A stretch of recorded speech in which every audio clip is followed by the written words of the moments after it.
Imagina que nunca quisiste ser cura, nunca lo pensaste ni en sueños. Y de repente alguien llega y te dice que vas a cruzar el mar más grande del mundo y que vas a cuidar de un lugar enorme, lleno de personas que necesitan ayuda. Te asustarías, ¿verdad? Pues este hombre también se asustó. Mucho. Pero aún así fue. Caminó 40.000 kilómetros, que es casi como dar la vuelta completa a la Tierra, solo para encontrar a las personas que lo necesitaban. Aprendió lenguas muy difíciles que jamás había escuchado. Se enfrentó a personas malas que querían que se rindiera. Y nunca lo hizo, porque creía que Dios sabe lo que hace cuando llama a alguien, aunque esa persona no se sienta lista. Vivimos en una época muy antigua, hace casi 500 años. El mundo era muy distinto al que conocemos hoy. España era un país muy poderoso que mandaba en tierras enormes al otro lado del océano. Los soldados y los curas iban juntos a esos lugares nuevos para enseñar sobre Dios a las personas que vivían allí. Pero muchas cosas estaban muy mal. Las personas que llevaban siglos viviendo en esas tierras, los pueblos indígenas, estaban siendo tratadas con mucha crueldad. Trabajaban sin parar, sufrían, y casi nadie parecía importarle de verdad. El lugar que este hombre fue a gobernar se llamaba el Virreinato del Perú, y era gigantesco. Iba desde las selvas calientes del norte hasta los hielos fríos del sur. En el medio había montañas tan altas que las nubes quedaban por debajo de ellas. La ciudad más importante era Lima, a la que llamaban la ciudad de los reyes. Era preciosa por fuera, con iglesias llenas de oro y fiestas con desfiles coloridos. Pero por dentro había mucho dolor. Los indígenas sufrían, y la iglesia necesitaba a alguien que fuera hasta ellos, que caminara hasta donde estaban, en vez de quedarse sentado en un palacio dando órdenes. La iglesia necesitaba un pastor de verdad, no uno que se quedara en una silla bonita firmando papeles. Necesitaba a alguien que anduviera por los caminos de tierra, que aprendiera los idiomas de la gente. Si esta historia ya te tiene enganchado, dale like ahora mismo y suscríbete para no perderte ningún episodio. Aquí traemos vidas que cambiaron la historia. Toribio nació el 16 de noviembre de 1538 en un pueblo pequeño de España llamado Mayorga de Campos. Desde muy pequeño le gustaba mucho quedarse quieto, pensando, rezando. Era como si su alma tuviera una forma especial de conectarse con Dios. Cuando creció, fue a estudiar a ciudades grandes, primero a Valladolid, luego a Salamanca. Allí estudió leyes. Era tan inteligente que los profesores se quedaban impresionados. Pasó de nivel en un juego muy difícil, y él pasó. Con 31 años, el rey Felipe II, el hombre más poderoso de España, lo eligió para un trabajo muy complicado.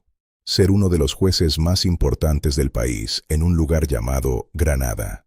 Tenía que descubrir la verdad en casos difíciles, y sus decisiones podían cambiar la vida de las personas. Pero Toribio lo hacía todo con mucho cuidado. Se hizo famoso por ser justo de verdad. Todo el mundo pensaba que así iba a seguir hasta que se hiciera viejo. Un juez importante, respetado, viviendo tranquilamente en España. América era solo un nombre en el mapa para él. Pero entonces ocurrió algo inesperado. El arzobispo de Lima murió en 1575. El rey necesitaba elegir a alguien para ocupar su lugar. Pensó mucho, habló con muchos sabios, y al final eligió a Toribio, a un hombre que nunca había sido cura. La gente se quedó con la boca abierta. Fue como si el entrenador de fútbol llamara a alguien de las gradas para ser el capitán del equipo en la final del mundial. Toribio se desesperó. Escribió carta tras carta diciendo que había un error, que él no era la persona correcta, que había curas y obispos mucho más preparados. Pero el rey no cambió de opinión. Y cuando el papa también confirmó la elección, Toribio entendió que ya no tenía sentido resistirse. Decidió confiar. En pocos meses lo ordenaron cura y después obispo, todo muy rápido, como quien entrena corriendo para una maratón que empieza mañana. En 1580 se subió a un barco rumbo a Perú. El viaje fue largo y difícil, lleno de tormentas y días interminables en medio del océano. Cuando llegó al puerto de Paita, en la costa del Perú, se detuvo un momento. Miró esa tierra que nunca había visto antes, y decidió caminar. Quería conocer a la gente por el camino. Quería mirar a los ojos a quienes iba a ayudar. Parando en cada pueblito, aprendiendo palabras en quechua. Cuando llegó a Lima, vio que la ciudad era bonita por fuera, pero estaba herida por dentro. Los obispos anteriores se quedaban en sus palacios, muy lejos del pueblo. Toribio miró todo eso y tomó una decisión que marcaría su vida. No se quedaría quieto. Iría a cada rincón, a cada persona, sin importar el costo. En 1582, reunió a los obispos de toda América del Sur en el Tercer Concilio de Lima. Salieron decisiones muy importantes para la Iglesia americana. Número 1. La regulación de los sacramentos.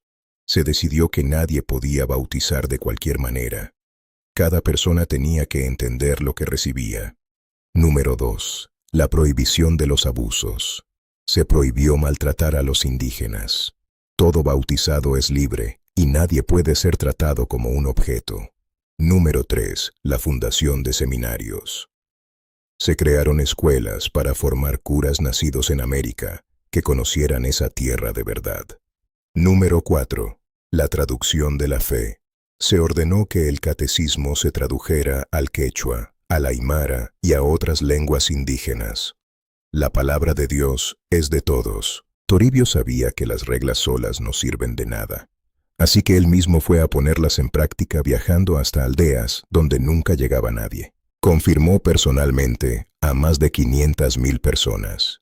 Bautizó y casó a muchos indígenas que vivían sin ese acompañamiento de la iglesia. Y entre los niños había 2 que se convertirían en santos famosos, Martín de Porres y Rosa de Santa María. Ayudó a formar santos. Para poder visitar ese lugar tan enorme, Toribio se convirtió prácticamente en un caminante. Recorrió más de 40,000 kilómetros por caminos donde ningún obispo había pasado antes. Subió montañas altas, bajó a valles calientes, durmiendo bajo las estrellas cuando no había techo, comiendo lo que los más pobres le ofrecían. Cuando veían llegar a ese hombre de ropa sencilla que se arrodillaba ante ellos para bendecirlos, se quedaban sorprendidos. Él aprendía sus palabras, cantaba sus canciones. Había gente a la que no le gustaba lo que hacía. Dueños de tierras y funcionarios deshonestos inventaban mentiras. Pero Toribio no tenía miedo.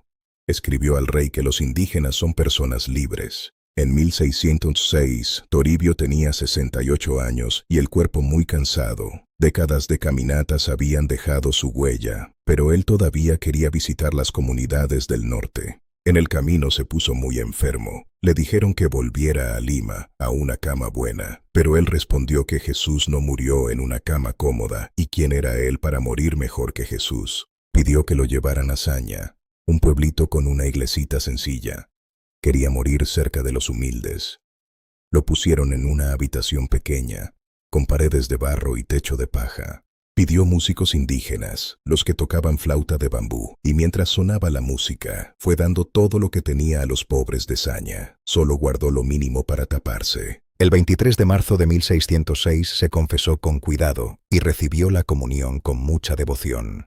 Miró a los curas y pidió que cuidaran a los indígenas como él había intentado cuidarlos. A las 3 de la tarde, rezó una oración y se fue. Mientras los indígenas lloraban afuera y las flautas tocaban la música más triste, el alma del arzobispo caminante se fue a encontrar con Dios. Murió sin lujos, rodeado de gente sencilla. La noticia se extendió por todo el Perú como fuego en paja seca. Los indígenas sintieron que habían perdido a su único papá. El cuerpo fue traído de vuelta a Lima, y el camino se convirtió en una procesión gigante. La gente se arrodillaba, tiraba flores y contaba historias de milagros. Toda la ciudad salió a la calle. 25 años después, la Iglesia comenzó el proceso para declarar que era un santo. En 1726 fue declarado patrono de todos los obispos de América Latina. Él es el modelo a seguir. Dejó escuelas, libros traducidos y una forma de ser. Demostró que ser líder es ir hasta donde está la gente, defender a quien nadie defiende, aunque eso traiga problemas. Hay líderes que se sientan en tronos de oro, y hay otros que prefieren el suelo de tierra, el viento frío de las montañas, el abrazo de quien nunca recibió un abrazo. Él eligió el segundo camino. La santidad de este hombre no fue hecha de cosas ruidosas. Fue hecha de pasos, uno a uno, siempre hacia las personas. Lo que de verdad importa es lo hecho con amor. Si esta historia te movió por dentro, compártela, dale like y suscríbete para descubrir más vidas que dieron forma a la fe. Nos vemos en el próximo episodio.